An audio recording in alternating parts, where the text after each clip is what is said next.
What's the old man? Old man's granddad. And he's just like, it's bloody noise. Hey, Margaret,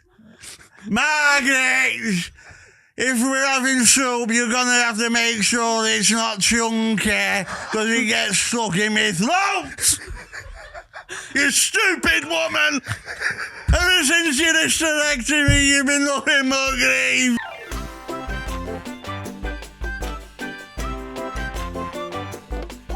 Let's do some quick fire get to know questions. Get to know Jamie a bit more. Who's your favourite human?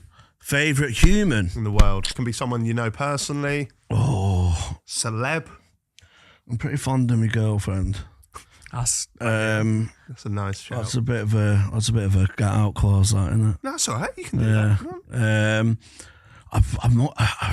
I find myself more drawn to horses, if I'm honest. Like if Constitution Hill was a guy, I'd love to go for a pint with him. Do you know what I mean? Just knock about on some hay and that. I met a guy on the train. I don't know if he's favourite human, but I met a guy on the train recently and I fell in mate love with him. Oh. And then I very nervously asked him out for a pint when I got home. What, you got his number? On Instagram. Well, how does this come about? So I was on the train platform, getting the last train home. Yeah. And he went, "Oh, you the guy of the pod, can I have a selfie?" I went, "Yeah, sure, mate." And I went, "Do you mind if I sit with you?" So at first I'm thinking, "Fuck, just walk home, lad." He went, "Yeah, of course, man, yeah." He went, "Can I have a beer?" Kid, I'm pushing it now. And we just fucking hit it off. Oh my God, we was laughing, we was crying, it was just fucking biblical. And he went to get off and I was dead. I was like praying for a train delay. How long was the journey? So, the total journey is 43 minutes. I had a good 23 minutes, but it felt like a lifetime, man. Fucking hell. Wow. And as he got up, I went, "Oh, did you put your Insta in there?" And I texted him when I got home. And he replied. So I had 2 messages. I went, "I can't open it." Can't open it. Have you met him since? Yeah, so he went, "Of course, I'd love to come for a pint with you." And I went, "Hey," because I messaged him, "Hey, it's great to meet you. I'm at Hot Water Comedy Club Friday and Saturday. If you want to come along, just I'll sort it out." And he went, and I didn't answer because I was too anxious. If he says no, I can't go on stage. And I got another comic to read it for me, who I trust, because comics are usually so I got Hayley Ellis to read it because I trust her. And she's like welling up. She went, "Yeah, he said he'll come for a pint." So your favourite human is that bloke on the train? Phil from the train. Right, okay, good. We used to ask this question, but we want to bring it back for you. What's your go-to meal deal? 4 cans and a pork pie. I don't do any of that meal deal nonsense. Do you not? They're not getting me. The woke mob. What was your 4 cans of? Hopefully Peroni. If I've got a bottle opener, I'll get 4 bottles of Peroni, but I always forget it. God, I had some branded ones and then they didn't work, so I was selling them on Tony and they didn't even work. But didn't work? Yeah, well, I just got loads of cheap bottle openers. I thought you meant beer. No, I got loads of cheap. I can't use bottle openers and stuff and like really crap at things. You know, like right. Anything that's not easy to do. Yeah, can't open tins or doors and that. Doors? Yeah, I'm terrible. I'm just opened the door honest to God. When you were down. Yeah, I just need like Velcro doors if that's it. It's thick, mate. Okay, Stevie, next one. What's your PB 10K time? Oh fuck, that was meant to be In a car. 10K, what done 10K? I went to athletics trials, right, in year 8, so obviously I went to school in Manchester, and we had the Commonwealth Games in 02. Yeah. So it was obviously really regenerated in velodrome and athletics tracks and that. And I went to a sports school, and we went to athletics training, so I went, right, well, I'm not fast, but because I just want to be a horse. Like, I'll be a middle distance horse, man. So in my head, I'm a horse. Right. I'm like, I'm 800 metres, I'm like fucking KK All-Star. And we go to the 800 metres, right? It's 2 laps of a track. Yeah. And they set off and go, wow, they're setting off a good pace. They're my pace setters. Yeah, you set the pace, boys. All right, the old status in the air. And then I was blowing out my ass after 50 metres. And I'm that far behind, I got lapped in a 2-lap race. And there's a guy just, like referee, like a starter. Yeah. And he's on his little high chair thing. Absent-minded, do you know what I mean? Just watching kids run around. Yeah. And he sees me, and he's like, he looks at his stopwatch, he's like, fucking hell, I've got fucking white Mo Farah here. He's on the phone, I've got Snow Farah.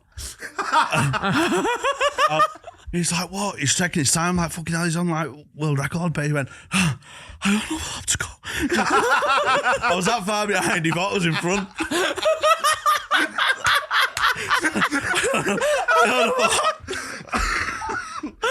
Oh my God. Well, okay, so we can't get an actual answer for that. I'll replace it with... Can I just say how funny that our last guest we had on that's not out yet was Mo Farah. And that was was it? you, Yeah. so a bit of a difference. Yeah. He had a stain on his train.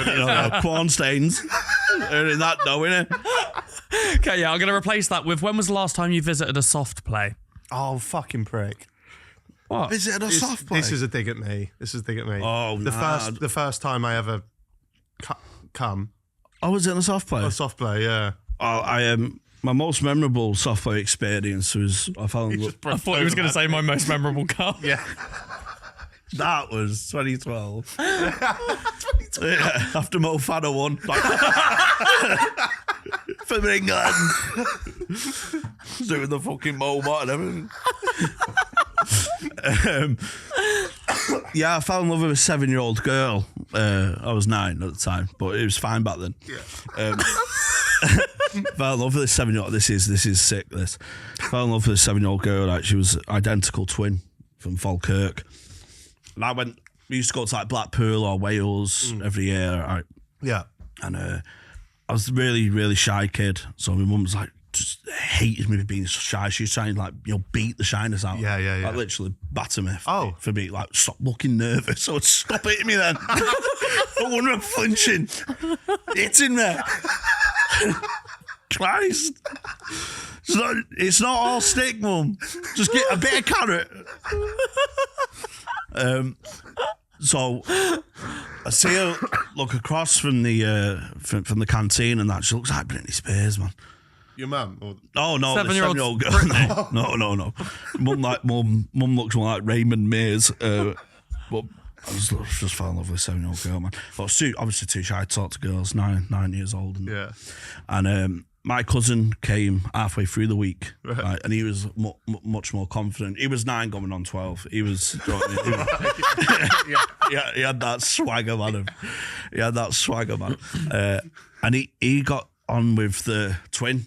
Yeah, so I was like by proxy with her. And we just sort of like, we was both like the nervous one and stuff. It was just dead cute. And then we was in the play area, and she swam underneath the balls and then came up to me face to face, and then just like dead shy. And everything said kiss, do you know what I mean?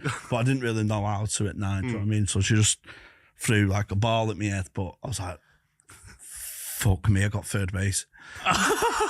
She just threw a ball at my head, man. I've just lost my ball virginity here. So I fell in love with her. Yeah. And my mate kissed Jenna on the dance floor and that. And Is that the other one? Yeah. They were they were meant to be, man. Right. And me and Holly were there, and I said, "Oh, will you be my girlfriend?" And she ran off crying. And she went, "No, I've got a boyfriend back in Falkirk." So I told the story on my podcast, and someone from their town knows who I was referring to, and went, "Yeah, I know them." I went, "You got to get her back in touch." But I look like a psychopath. I used to fancy you at 7. That's amazing.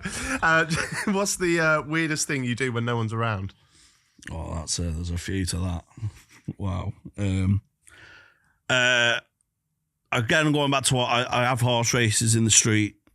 So if say someone's ahead of me, and there's a lamppost ahead of them, I'll go, I'm in the Cheltenham Gold Cup against you. But I have strict rules. Like sometimes I lose Right. And that's fine. Yeah.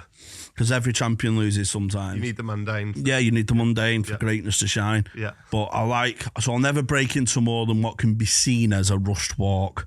It has to be my normal walk. But I'll give a little whip to my ass and he's like, and he's on the outside. But I have loads of characters at home. I do like a granddad, like a Welsh miner. I have loads of different little characters I have to do. What are you doing with them? Yeah. Give us a bit of the Welsh miner. I'm just, oh, you can't just see. Oh, we used to have noodles in a pot, but now they're doing it in a bowl. I don't like this newfound world. It is strange to me. And then I'll have me. Yeah, but what are they doing? Well, why like, Just existing. alone? in your flat? Yeah, I mean, I was just going around like, oh, yogurt's not what it was. Do you know what I mean? Just Is that the Welsh guy doing a British Yeah, accent? just saying things out. What's the old man? Old man's granddad. And he's just like, it's bloody noise.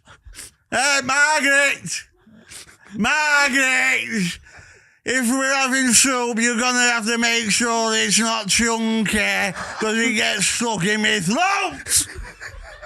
You stupid woman. Ever since you disconnected me, you've been nothing but grief. So what's happening in your house? I'm trying to make what's happening in your house for this to happen? I'll just do it. I just have to be him. But you just feel it. I have like pajamas, I put them up to my nipples, Yeah. and I'll just shout from the couch while my missus is working upstairs. I go, if we're going to Michelle's, you'll have to be for telling her that I can't have parsnip now. Margaret! Well, she's working. Yeah, She's on Zoom. She's on Zoom, like Teams call. Why is she with you? Well, she does like a PhD for mental health, so I don't know if I'm like a case study one.